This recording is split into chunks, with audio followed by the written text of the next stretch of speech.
야곱은 이제 연로해졌습니다. 지병으로 인해서 많이 노쇠한 상황이 됐습니다.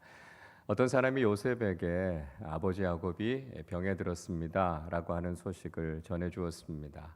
이 이야기를 듣고 요셉은 이제 아버지의 마지막 날이 다가왔구나라고 하는 것을 직감하게 됐습니다.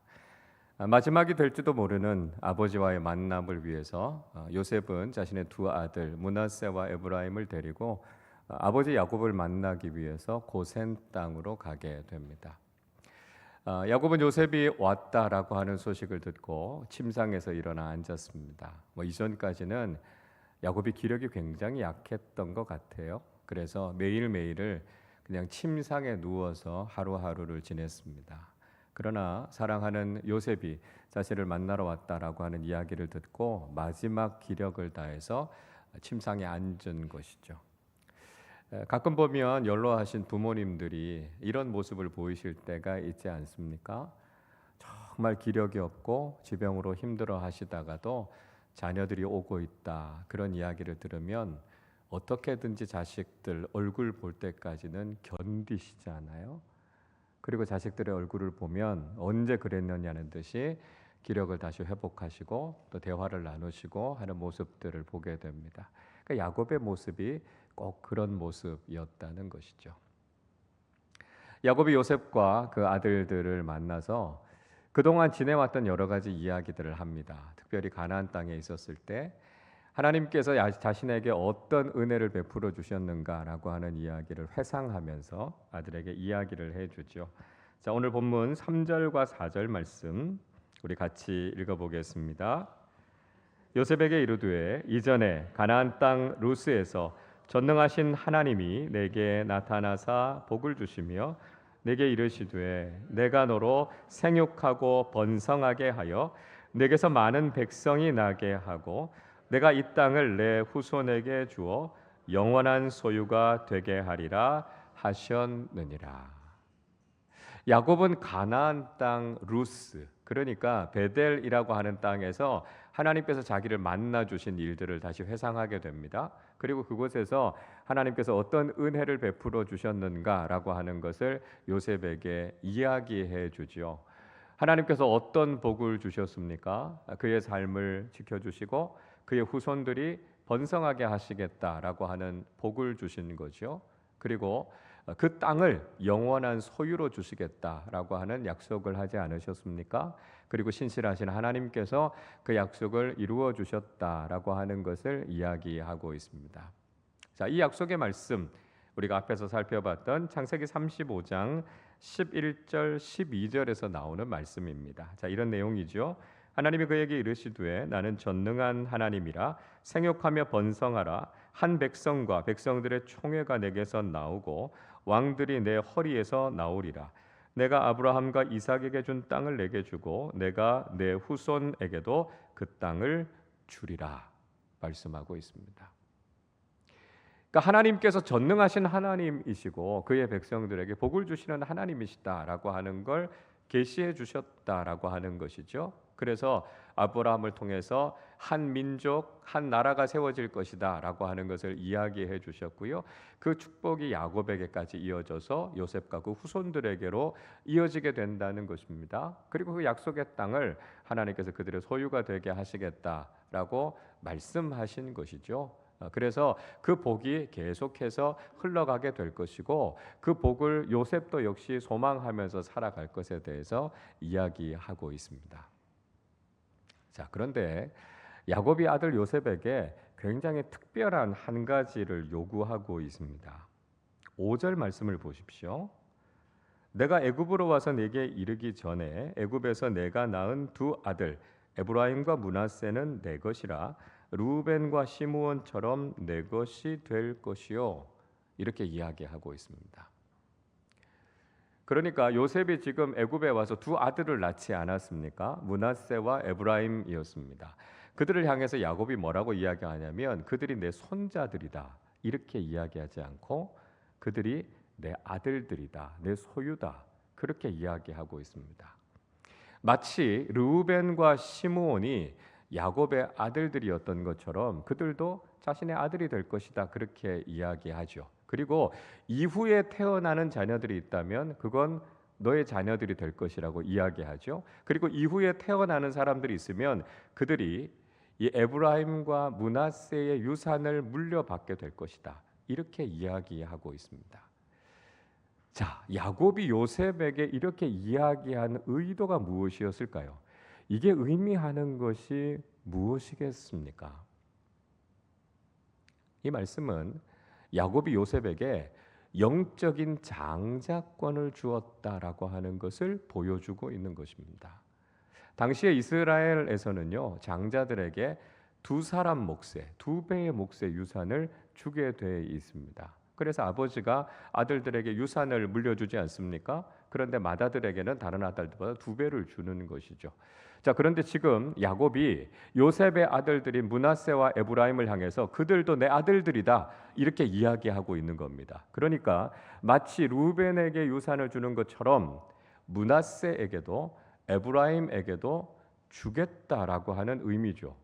그러니까 결국은 요셉의 집안에 두 배의 몫의 유산을 물려주게 된다라고 하는 것을 이야기하고 있습니다.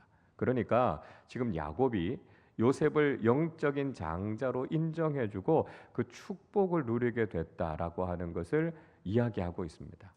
실질적인 장자는 루벤이었죠. 그러나 그의 실수 때문에 그는 장자의 권위를 상실하고 말았습니다. 그 장자의 권위가 누구에게 갔다는 것입니까? 11번째 아들이었던 요셉에게 갔다는 것이죠. 야곱에게 주셨던 그 축복이 요셉에게로 이어지게 된다라고 하는 것을 지금 야곱이 보여주고 있는 것입니다. 자, 그리고 이어서 야곱은 요셉의 친어머니인 라헬에 대한 이야기를 하고 있죠. 과거에 바단 아람에서부터 가나안 땅으로 와서 이주해 가는 과정 중에 어머니 라헬이 동생 베냐민을 낳다가 죽게 되지 않습니까? 그래서 그 여정 중에 에브랏길, 베들레헴 가까운 곳에 라헬을 장사하게 됐다라고 하는 이야기를 요셉에게 들려줍니다. 이 이야기를 한 것은 아마도 요셉이 나중에 가나안 땅에 돌아가게 되면 베들레헴의 어머니의 묘소가 있으니까 꼭 가서 문안해라라고 하는 것을 당부한 것이겠죠. 자, 그런데 야곱이 이 라헬 이야기를 한 것은 이게 처음이 아니었을 겁니다. 생각해 보십시오. 야곱이 지금 고센 땅에서 산 지는 벌써 17년이나 됐습니다. 그러니까 그 시간 동안에 어머니 라헬에 대한 이야기를 하지 않았겠습니까? 그러니까 요셉은 이미 어머니에 대한 소식을 알고 있었습니다. 자, 그보다 더 중요한 것. 요셉도요, 라헬이 죽을 때 그 자리에 같이 있었죠. 동생 베냐민을 낳다가 어머니가 돌아가신 것을 요셉도 같이 있을 때 봤기 때문에 어머니가 어떻게 됐다라고 하는 걸 요셉도 다 알고 있었습니다. 그럼에도 불구하고 지금 야곱이 어머니 라헬에 대한 이야기를 다시 한번 들려주고 있는 이유가 무엇이겠습니까? 야곱에게 그런 마음이 있었을 거예요. 야곱이 자신의 아내인 라헬을 얼마나 사랑했는지, 그리고 그 라헬의 아들들이었던 요셉과 베냐민을 특별히 사랑하는 마음이 야곱에게 있다라고 하는 걸 다시 한번 확인시켜 주기 위해서 이 이야기를 전해 주었을 것입니다. 자, 이어서 야곱은요, 요셉이 데리고 온 두 아들을 보면서 이들이 누구냐 이렇게 질문을 하죠. 좀 이상하게 느껴지실 수 있을 겁니다. 야곱이 손자들을 못 알아본다라고 하는 것이 아니 어떻게 이럴 수 있을까 이런 생각을 할 수도 있어요. 그러나 그럴 만한 사정이 있었겠다라고 하는 걸 우리가 추측해 볼 수 있죠.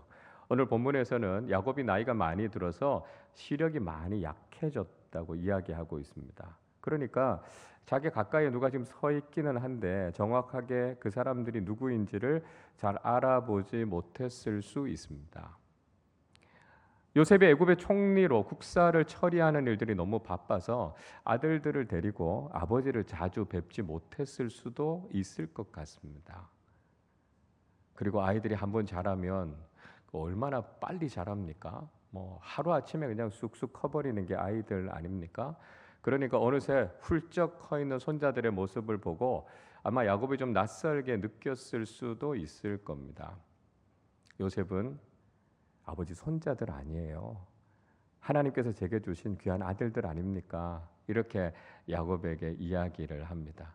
야곱은 손자들이다라고 하는 이야기를 듣고 손자들을 가까이 오게 하죠. 그리고 야곱이 어떻게 반응하고 있습니까? 9절 말씀을 보십시오. 요셉이 그의 아버지에게 아뢰되 이는 하나님이 여기서 내게 주신 아들들이니이다. 아버지가 이르되 그들을 데리고 내 앞으로 나아오라. 내가 그들에게 축복하리라. 손자들이다라고 하는 이야기를 듣고 가까이 데리고 와라. 이렇게 이야기하죠. 그리고 그 손자들을 끌어안고 입을 맞추고 기뻐합니다. 그리고 그 손자들을 축복했다. 이렇게 이야기하고 있죠. 야곱에게 있어서 얼마나 귀한 손자들입니까? 사실 할아버지 할머니들에게는 손자 손녀들이 다 귀하죠. 그렇지만 특별히 야곱에게 있어서는 아주 남다른 사람들이 이 손자들 아니었습니까? 왜 그랬습니까? 11절을 보시죠. 요셉에게 이르되 내가 내 얼굴을 보리라고는 생각하지 못하였더니 하나님이 내게 내 자손까지도 보게 하셨도다. 그러니까 야곱은 요셉이 죽었다고 생각하고 있었죠. 그래서 살아서 요셉의 얼굴을 볼 것이라고는 기대하지도 않았다는 거예요. 그런데 요셉을 살아서 만났을 뿐만 아니라 요셉의 아들들까지 만났으니까요. 그 손자들이 얼마나 귀했겠습니까? 그래서 야곱이 사랑하는 마음을 가득 담아서 손자들을 축복합니다. 그러니까 요셉이 품에 안겨 있던 아들들을 이제 조금 이렇게 물러나게 하죠. 그리고 할아버지 앞에 이렇게 무릎을 꿇게 합니다. 그리고 야곱의 오른손이 닿는 곳에 큰 아들 므낫세를, 왼손이 닿는 곳에 작은 아들 에브라임을 앉힙니다. 그리고 야곱이 축복기도 할 수 있도록 그렇게 자리를 마련해 주죠. 그런데 야곱이 그들을 반대로 축복합니다. 14절을 보십시오. 이스라엘이 오른손을 펴서 차남 에브라임의 머리에 얹고 왼손을 펴서 므낫세의 머리에 얹으니 므낫세는 장자라도 팔을 엇바꾸어 얹었더라 말씀합니다. 자, 요셉의 의도와는 반대로 지금 야곱이 축복합니다. 야곱이 오른손을 들어서 차남인 에브라임의 머리 위에 얹었고요. 왼손을 들어서 장남인 므낫세의 머리 위에 얹은 겁니다. 그러니까 이렇게 손을 엇갈리게 얹고 축복을 했다라고 하는 것이죠. 자, 왜 야곱이 이렇게 축복했을까요? 자, 그 이유에 대해서 우리는 조금 이따가 살펴볼 겁니다. 자, 우선은요. 야곱이 그들을 축복했던 내용이 무엇인가 하는 걸 먼저 좀 살펴보겠습니다. 자, 15절과 16절 말씀 같이 읽겠습니다. 그가 요셉을 위하여 축복하여 이르되 내 조부 아브라함과 아버지 이삭이 섬기던 하나님, 나의 출생으로부터 지금까지 나를 기르신 하나님, 나를 모든 환난에서 건지신 여호와의 사자께서 이 아이들에게 복을 주시오며 이들로 내 이름과 내 조상 아브라함과 이삭의 이름으로 칭하게 하시오며 이들이 세상에서 번식되게 하시기를 원하나이다. 자, 우리가 읽었던 말씀에서 야곱이요, 요셉을 위하여 축복했다 이렇게 이야기하고 있습니다. 그러니까 실질적으로는 지금 요셉의 아들들의 머리에 손을 얹고 축복하고 있는데 그 축복이 요셉을 위한 축복이었다 이렇게 이야기하고 있죠. 그러니까 궁극적으로는 지금 야곱이 요셉에게 영적인 장자로서의 축복을 하고 있다는 거예요. 요셉의 아들들에게 복을 주고 있는 거지만 실제로 야곱의 마음은 자신의 사랑하는 아들 요셉에게 지금 복을 빌어주고 있는 것이나 마찬가지다라고 하는 것을 이야기하고 있는 것입니다. 야곱은 그들을 축복하면서 가장 먼저 그들에게 복 주시는 하나님이 어떤 분이신가라고 하는 것을 먼저 이야기하고 있습니다. 자신이 조상적부터 섬겨왔던 하나님, 그리고 자신의 출생에서부터 지금까지 자신의 삶을 인도해 주셨던 하나님, 자기 인생에 있는 모든 환난에서부터 그를 보호해 주시고 지켜주신 그 하나님의 이름으로 그들을 축복하고 있는 거죠. 야곱은 우리에게 복을 주시는 분이 누구이신가라고 하는 것을 명확하게 알아야 된다는 것을 이야기하고 있습니다. 여러분, 세상의 다른 존재가 우리에게 복을 주는 것이 아니라는 거예요. 우리에게 복 주실 분은 하나님 한 분밖에 없다는 것이죠. 우리가 아무에게나 가서 머리를 조아리고 복을 구해서 안 된다는 거예요. 우리에게 복을 줄 수도 없는 존재에게 마치 그가 우리에게 복을 줄 수 있는 것처럼 왜 우리가 거기를 찾아가고 거기에서 복을 구하느냐 이야기하는 것이죠. 오직 우리의 인생을 복되게 하실 분은 우리 인생의 주인이 되시고 천지 만물을 창조하신 하나님 한 분밖에 없으시다라고 하는 것을 우리는 분명히 알아야 된다는 것입니다. 그 복은 하나님으로부터 오는 것이고요. 하나님께서 복 주시는 인생이 진짜 복된 인생을 살아가게 된다라고 하는 것을 보여주고 있는 것이죠. 자, 야곱이 어떤 복의 내용을 빌어주고 있습니까? 그들이 조상들의 이름으로 불리기를 원한다, 이렇게 축복하고 있고요. 그들이 번식하기를 원한다, 그렇게 이야기하고 있습니다. 자, 이 복의 내용은 그들이 신앙인의 분명한 정체성을 가지고 살아가기를 축복하고 있는 것이고요. 하나님의 생명이 그들 가운데 넘쳐나기를 원한다, 이렇게 축복하고 있습니다. 여러분, 이 복은 낯선 복이 아니죠. 창세로부터 하나님께서 믿음의 조상들에게 주셨던 복 아닙니까? 에덴 동산에서 아담에게 주셨던 복의 내용이고요. 그들의 선조였던 아브라함에게 주셨던 복의 내용 아닙니까? 그들이 하나님 안에서 번성하기를 원한다고요. 생육하기를 원한다고요. 그들이 믿음의 사람답게 정체성을 지키면서 구별된 하나님의 백성들로 살아가기를 원한다라고 하는 것은 모든 믿음의 사람들에게 주셨던 복이었습니다. 그리고 그 복이 이어져 가기를 원한다, 축복하고 있는 것이죠. 여러분, 이것이 복 중의 복이라는 거예요. 다른 복이 아닙니다. 세상에 많은 것들을 가지는 것, 그게 진짜 복이 아니고요. 우리가 그리스도인이라고 하는 이름에 걸맞는 삶을 살아가는 것, 그리고 우리가 이 땅을 살아가는 동안 예수 그리스도의 생명의 복이 넘쳐나는 삶을 살아가는 것, 이게 정말 우리가 누려야 할 복이라는 거예요. 우리가 신앙인인데 신앙인의 이름에 부끄러운 삶을 살아가고 신앙인답지 못한 삶을 살아간다면, 우리가 예수를 믿고 살아간다고 말하는데 정작 예수의 생명이 우리 안에 없다면 그게 무슨 복된 삶이냐라고 하는 것이죠. 그래서 우리가 그리스도인답게 살아가고 예수 그리스도의 생명의 복이 우리 안에 넘쳐날 때 그게 정말 우리가 누려야 할 복이다라고 하는 것을 분명히 말씀해주고 있다라고 하는 것이죠. 야곱은 조상들에게 주셨던 하나님의 그 복이 요셉의 아들들에게로, 그 자손들에게로 이어져 가서 신앙인답게 하나님이 주시는 생명의 복을 누리면서 살아갈 것을 축복하고 있습니다. 자, 야곱이 요셉의 아들들을 축복하면서 말씀드린 것처럼 오른손을 들어서 차남인 에브라임의 머리에 얹어서 마치 장자처럼 축복을 한 겁니다. 그런데 문제는 요셉이 그게 못마땅했다는 거죠.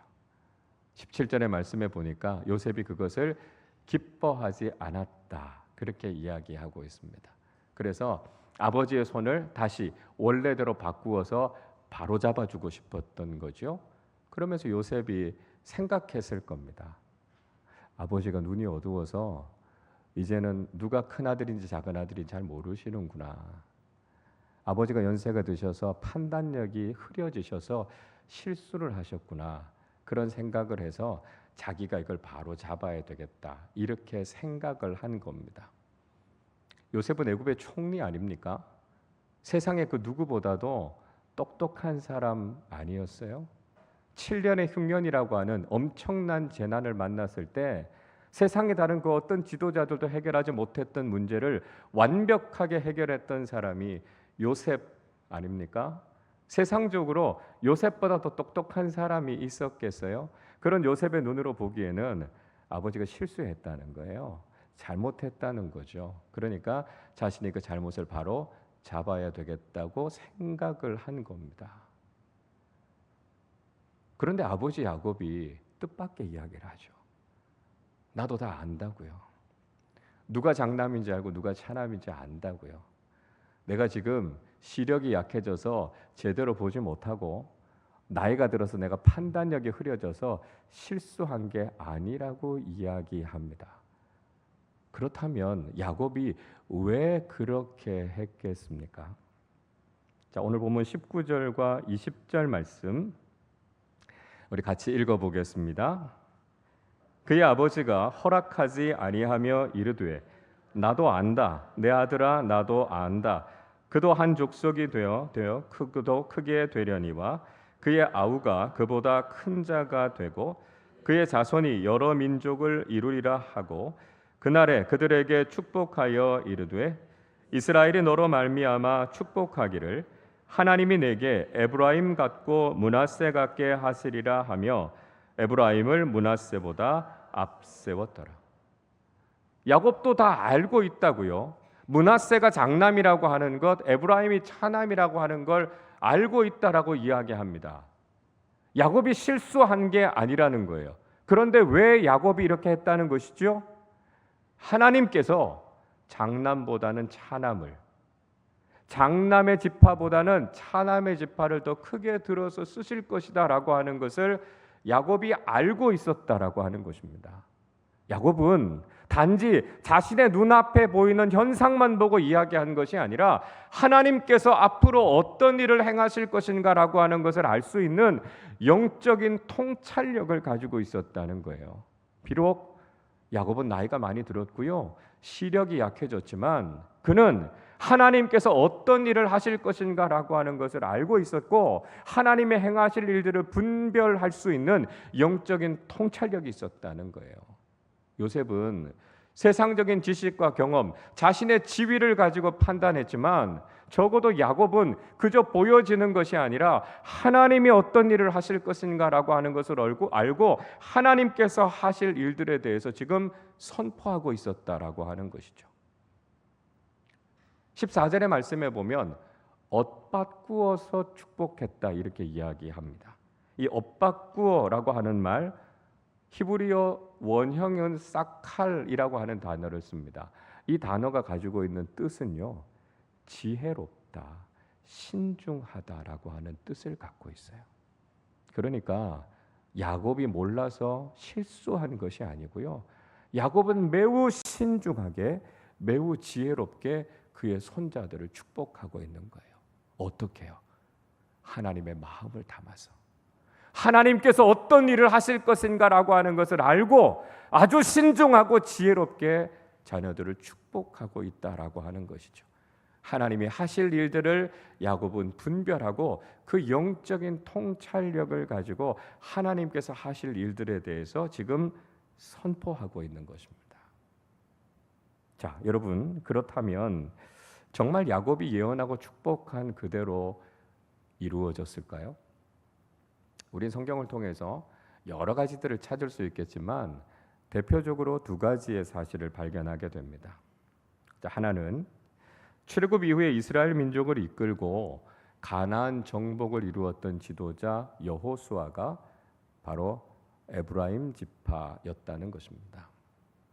민수기 13장의 말씀을 읽어보면 출애굽한 이스라엘 백성들이 가데스 바네아라고 하는 곳에 도착하게 되죠. 그곳에서 가나안 땅을 정탐하기 위해서 12명의 정탐꾼들을 보내게 되는데 그들의 면면에 대해서 소개하고 있습니다. 민수기 13장 8절에선 이렇게 말씀하죠. 에브라임 지파에서는 눈의 아들 호세아요, 이렇게 말씀합니다. 에브라임 지파 중에 대표로 뽑힌 사람이 바로 눈의 아들 호세아, 또 다른 이름으로는 여호수아였습니다. 신약에서는 이 이름이 바로 예수님이라고 하는 이름이지 않습니까? 그래서 지파의 대표자로 뽑혀서 12명의 정탐꾼으로 그 땅에 들어가게 되죠. 그리고 그곳에서 부정적인 보고를 했던 10명의 지도자들을 하나님께서 버리시고 갈렙과 함께 가나안 땅을 점령하는 일에 여호수아를 앞세우십니다. 그리고 가나안 땅을 분배하는 그 위대한 업적을 이루는 일에 여호수아를 지도자로 세우게 되죠. 그 여호수아가 바로 에브라임 지파였습니다. 자, 다른 하나는요, 북이스라엘의 초대 왕이 됐던 여로보암이 바로 에브라임 지파였습니다. 솔로몬의 아들이었던 르호보암은 백성들이 자신들의 노역을 좀 줄여달라 이렇게 호소했을 때 그들의 애로사항에 대해서 귀를 기울여 주지 않았습니다. 오히려 아버지 솔로몬보다 더 무거운 노역을 주겠다 이렇게 그들을 위협하게 되죠. 그러니까 이스라엘의 10지파가 중심이 돼서 여로보암을 필두로 해서 르호보암을 향해서 반역의 깃발을 들게 되지 않습니까? 이 여로보암의 출신에 대해서 열왕기상 11장 26절은 이렇게 말씀합니다. 솔로몬의 신하 느밧의 아들 여로보암이 또한 손을 들어 왕을 대적하였으니 그는 에브라임 족속인 스레다 사람이요 그의 어머니의 이름은 스루아이니 과부더라. 르호보암에 대해서 반기를 들고 북이스라엘을 세웠던 초대 왕이 에브라임 지파 과부의 아들이었던 여로보암이었다. 그렇게 이야기하고 있습니다. 그래서 여로보암이 중심이 돼서 10지파를 이끌어가는 지도자가 된 거죠. 물론 분명히 부정적인 모습이 있기는 했습니다만 역시 에브라임 지파를 통해서 이스라엘의 10지파를 이끌어가는 지도자, 왕을 탄생하게 했던 지파가 바로 에브라임 지파였다는 것입니다. 그러니까 이 에브라임을 통해서 이스라엘의 지도자들이 배출될 것이다라고 하는 것을 야곱은 알고 있었다는 거예요. 그래서 하나님께서 이런 일들을 하실 것이다라고 하는 것을 미리 예언했던 것이죠. 자, 여러분, 우리가 이것을 통해서 깨닫게 되는 것이 무엇일까요? 우리는 단지 인간적인 생각, 세상적인 기준을 가지고 판단해서는 안 된다는 것입니다. 눈에 보이는 것만을 가지고 이것이 옳다 그르다 판단하는 것이 아니라 하나님의 뜻은 어디에 있는가를 분별해 낼 수 있는 영적인 분별력이 있는 사람들이 지도자로서의 역할을 감당하게 된다는 거죠. 간혹 보면 세상에서 리더의 역할을 하시는 분들이 그걸 가지고 그대로 교회에 가지고 오는 경우들이 있습니다. 그래서 세상의 기준, 나의 지식, 나의 경험을 가지고 교회가 이렇게 돼야 된다라고 이야기하시는 분들이 있어요. 그러나 여러분, 교회는 세상과 다릅니다. 하나님의 뜻은 세상의 기준과 같지 않아요. 그래서 우리는 늘 믿음으로 기도하면서 하나님의 뜻이 어디에 있는지, 영적인 공동체를 어떻게 이끌어 가야 되는지에 대해서 늘 겸손하게 하나님 앞에 물어야 됩니다. 근데 내가 세상에서 많은 지식을 가지고 있다고 해서요, 내가 세상에서 리더라고 해서요, 내 마음대로 내 생각대로 교회 안에서도 하려고 하시는 분들이 있어요. 아니요, 그건 교만이에요. 그런 분들은 겸손하게 하나님 앞에 무릎 꿇고 기도하시고 성경을 읽으면서 도대체 하나님의 뜻이 어디에 있는가, 우리가 정말 영적인 분별력을 가지고 이 공동체를 바르게 이끌어갈 수 있도록 기도해야 된다는 것이죠. 그래야만 우리가 하나님의 뜻에 합당한 일들을 할 수 있고요, 하나님께서 이 시대와 미래와 공동체를 어떻게 이끌어 가시는가라고 하는 것을 깨닫게 된다는 거예요. 그러니까 세상적인 기준이 아니라 하나님의 뜻을 알 수 있는 영적인 통찰력을 구하는 믿음의 사람들이 되실 수 있기를 바랍니다. 자, 야곱의 축복은 거기에서 그치지 않았습니다. 야곱은요, 호흡이 다하기까지 모든 축복을 요셉과 그 아들들에게 다 할 작정이었습니다. 21절을 보세요. 이스라엘이 요셉에게 또 이르되 나는 주구나 하나님이 너희와 함께 계시사 너희를 인도하여 너희 조상의 땅으로 돌아가게 하시려니와. 야곱은 이제 곧 자신은 죽을 것이다, 이렇게 이야기하고 있습니다. 고대 사회에서 아버지라고 하는 존재가 얼마나 큰 힘이 됩니까? 얼마나 큰 의지가 됩니까? 아버지가 기둥 같은 존재잖아요. 버팀목 같은 존재입니다. 그런 상징적인 존재, 그런 아버지라고 하는 존재가 사라진다라고 하는 것이 얼마나 상실감이 크겠습니까? 그러나 중요한 것은 육신의 아버지가 영원토록 가족들을 지켜줄 수 없다는 거죠. 언젠가는 떠날 수밖에 없다는 한계를 가지고 있다는 거예요. 그러나 중요한 것은 우리의 영적인 아버지가 되시는 하나님께서는 우리를 떠나지 않으시고 우리를 지키신다는 거예요. 육신의 아버지가 떠나도요, 육신의 아버지가 하지 못한 일들이 있다 할지라도 우리의 완전하신 영적인 아버지이신 하나님께서는 우리를 돌보시고 살피시고 가장 선한 길로 이끌어 주시는 하나님이 되신다는 거예요. 그래서 야곱은 그 하나님께 모든 것을 맡기면 하나님께서 선하게 인도해 주실 것이고 결국은 고향 땅인 가나안으로 돌아가게 하실 것이다 하는 것을 이야기합니다. 그리고 22절에서 하나 더 복을 이야기해요. 그들이 형들에게 준 것보다 세겜 땅을 요셉에게 주겠다라고 하는 것을 야곱이 이야기합니다. 자, 이 세겜 땅이 무엇일까? 성경학자들의 해석이 굉장히 분분해요. 나중에 에브라임 지파가 차지한 가나안에 있는 세겜 땅이다 이렇게 설명하는 학자들도 있습니다. 야곱이 한때 가나안에서 머물렀던 곳이 세겜이라고 하는 땅이지 않습니까? 나중에 지파별로 기업을 분배할 때 이 세겜이 에브라임 산지에 속하게 됩니다. 그래서 아마도 그 땅을 염두에 두고 야곱이 이야기했을 것이다 이렇게 설명하는 학자들이 있어요. 그러나 이건 워낙 오랜 이후의 이야기이고요. 이 이야기가 요셉과 직접적으로 당시에 연결되는 이야기가 아니었으니까 좀 그렇게 보기에는 무리가 있지 않겠나 이렇게 설명하는 학자들도 있습니다. 근데 이 세겜이라고 하는 단어에 또 다른 뜻이 있어요. 그 뜻이 뭐냐 하면 어깨라는 뜻이 있고요. 분깃이라는 뜻이 있습니다. 그러니까 그런 의미에서 이 세겜이라고 하는 말을 해석해 보면 이런 의미라는 거죠. 요셉에게 또 다른 줄 몫이 있다는 거예요. 그러니까 야곱이 지금까지도 요셉과 그 자녀들을 향해서 하나님의 복을 마음껏 빌어 주었는데요. 거기다가 뭐가 있다는 거예요? 덤으로 주시는 하나님의 축복이 더 있다는 거예요. 그러니까 야곱은 정말 더할 나위 없는 하나님의 은혜와 복이 요셉과 그 가정에 있을 것이다라고 하는 것을 축복해주고 있는 것입니다. 여러분, 우리는 오늘 야곱이 요셉과 그 아들을 축복하는 그 마음을 우리가 본받아야 되겠습니다. 하나님의 복이 사랑하는 우리 자녀들에게, 우리의 다음 세대들에게 이어질 수 있도록 하나님의 복을 빌어주는 것, 그것이 우리가 해야 되는 가장 중요한 일이라는 거예요. 야곱이 이 아이들에게 복을 주시오며 이야기하면서 그들을 축복했던 것처럼 우리도 우리의 자녀들과 우리의 다음 세대들을 향해서 하나님의 복이 흘러가도록 축복하는 사람들이 돼야 한다는 것이죠.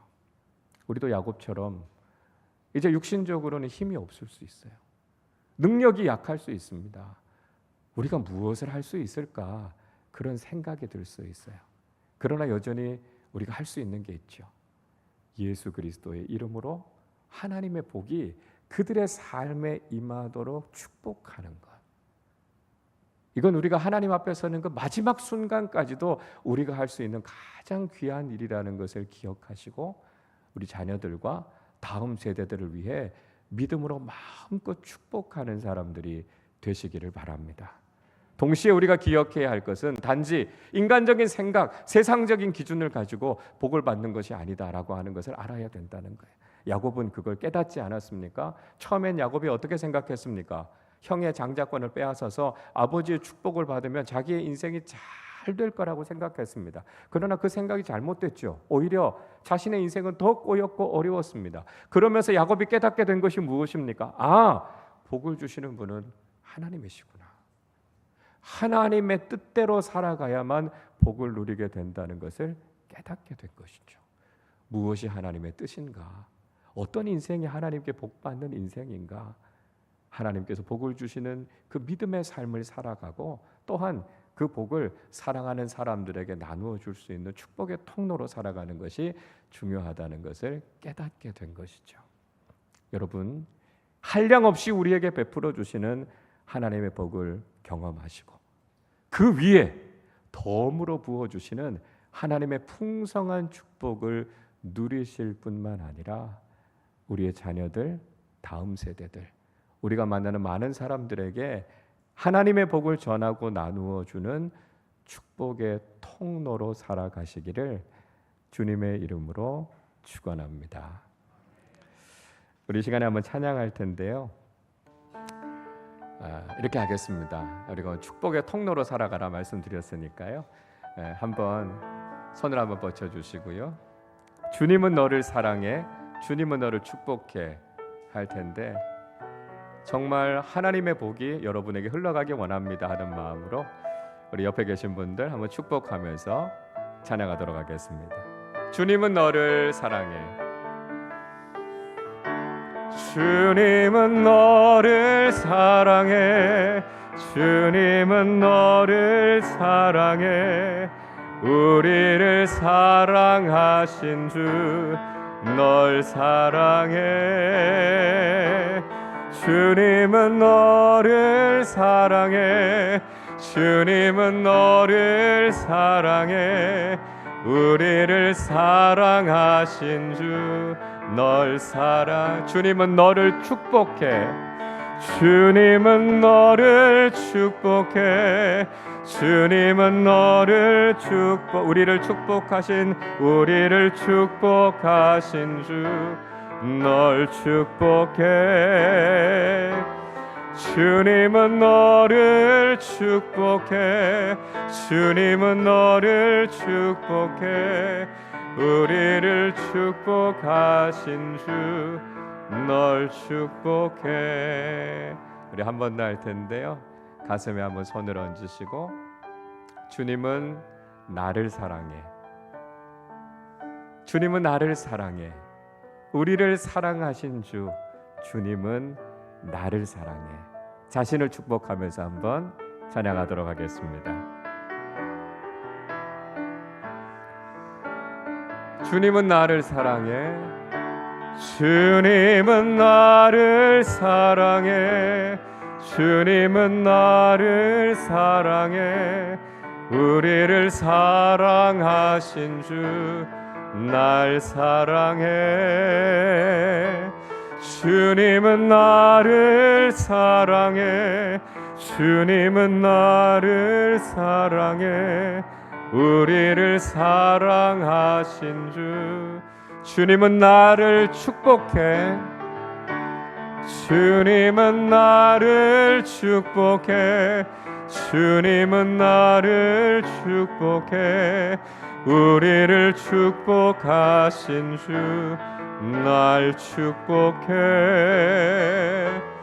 주님은 나를 축복해, 주님은 나를 축복해, 우리를 축복하신 주 날 축복해.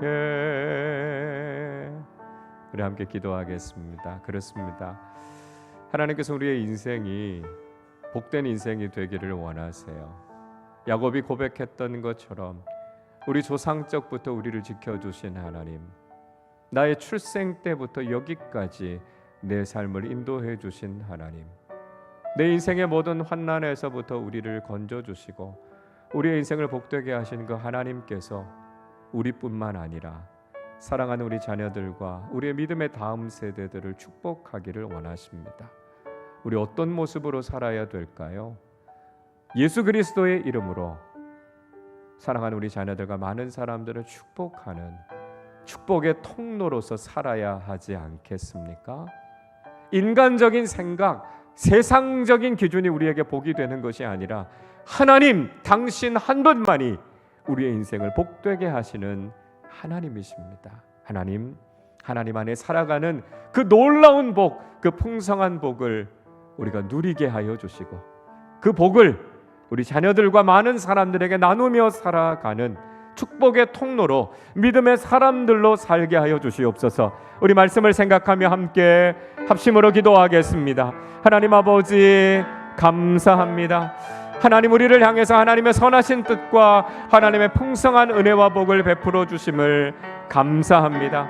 우리에게 복 주실 분은 오직 하나님 한 분밖에 없음을 고백합니다. 지금까지 여기까지 지켜주신 하나님의 은혜가 우리에게 있었음을 고백합니다. 우리 인생의 환난과 어려움들이 많았지만 그 상황 속에서도 하나님께서 우리를 보호하여 주시고 여기까지 인도해 주시고 하나님 우리의 삶에 아낌없이 은혜와 복을 베풀어 주신 하나님 감사드립니다. 하나님 우리에게 이 놀라운 복을 주신 것처럼 이제는 우리 자녀들과 우리의 다음 세대들, 우리가 만나는 만나는 많은 사람들에게도 하나님의 복이 넘쳐나게 하실 줄로 믿습니다. 하나님, 우리가 입술을 열어서 예수 그리스도의 이름으로 하나님의 복을 선포하는 사람들이 되게 하여 주시고, 우리를 통해 하나님의 풍성하신 은혜와 복이 많은 사람들에게로, 우리 자녀 세대들에게로 흘러갈 수 있도록 하나님 함께하여 주옵소서. 세상의 다른 복이, 인간적인 복이 중요한 것이 아니라 하나님이 나의 하나님 되심을 고백하며 우리가 이 땅을 살아가는 동안 그리스도인답게 살아가게 하여 주시고,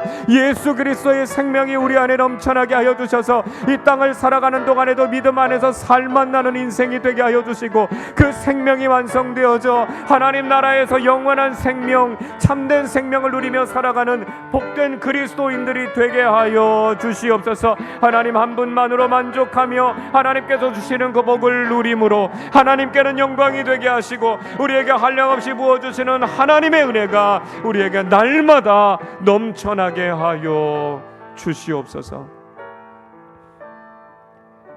하나님 아버지, 그 크고 놀라우신 사랑에 감사를 드립니다. 하나님께서 우리의 출생에서부터 여기까지 우리의 삶을 선하게 이끌어 주셨고, 하나님께서 약속하신 복을 우리의 삶에 이루어 주심에 감사와 찬양을 드립니다. 한량없이 우리에게 부어주신 복, 덤으로 부어주시는 하나님의 풍성한 복을 누릴 뿐만 아니라 사랑하는 우리 자녀들과 다음 세대들에게로, 우리가 만나는 많은 사람들에게로 하나님의 복을 전하며 살아가는 축복의 통로로 쓰임받게 하여 주시옵소서. 야곱이 이 아이들에게 복을 주시오며 라고 기도했던 것처럼 사랑하는 우리 자녀들의 이름을 부르며, 또 우리가 전도해야 될 대상자들과 이웃들의 이름을 부르며 우리가 만나는 모든 사람들을 향하여 예수 그리스도의 이름으로 축복하는 사람들이 되게 하여 주셔서 우리의 삶에 하나님의 복이 임하고, 그 복이 우리의 많은 사람들에게로, 또 우리와 함께 사랑하는 많은 우리의 이웃들에게로 전해지게 하여 주셔서 하나님께서 귀히 사용하시는 축복의 통로로 믿음의 사람들로 살아가는 우리 모두의 삶이 되게 하여 주시옵소서. 감사드리며 우리 주님 예수 그리스도의 이름으로 기도하옵나이다. 아멘.